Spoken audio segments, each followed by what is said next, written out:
Hello everyone, welcome to my channel. আমি সুচেতা। আমি জানি আমি অনেক গালাগালি খেতে চলেছি, কারণ অনেক লেট হয়ে গেছে এই ব্লগটা দিতে।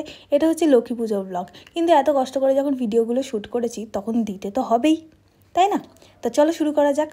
আমি জানি লক্ষ্মী পুজোটা সবার কাছেই খুবই স্পেশাল, কারণ এই নাড়ু মুড়কি, তারপরে খইয়ের উপরা, এই সমস্ত কিছু এই একটা দিনের জন্যই আমরা ওয়েট করে থাকি যে আমরা খাবো।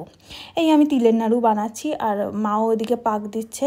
আর সবথেকে ইন্টারেস্টিং জিনিসটা হলো, আমার শ্বশুরবাড়িতে কলা বউকে পুজো করা হয়। ওই বাবা কলা বউকে স্নান করে একটা শেপ দিচ্ছে, আর আমি আলপনাটা ততক্ষণ দিয়ে নিচ্ছি। আলপনা দিতে আমার খুবই ভালো লাগে বরাবরই, তাই এই দায়িত্বটা প্রত্যেক বছর আমার উপরই পড়ে।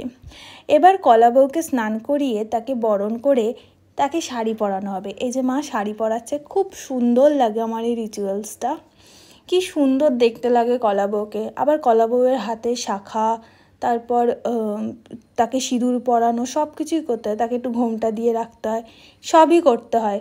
এইগুলো আমি আমার বাপের বাড়িতে ছিল না, কিন্তু শ্বশুর বাড়িতে এসে আমি নতুন নতুন শিখেছি এগুলো।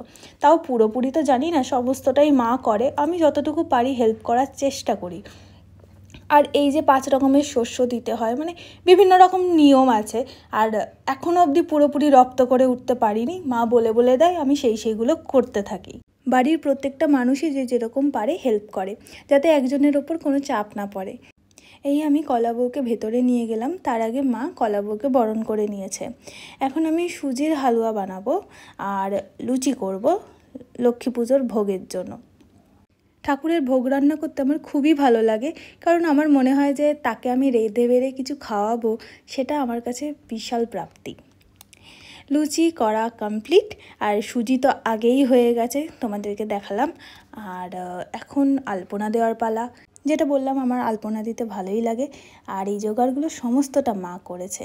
দেখো কি সুন্দর লাগছে না? মাকেও যেন ঠিক মা লক্ষ্মীর মতো দেখতে লাগছে। আর এই যে ঠাকুমা বসে আছে, পুজো শুরু।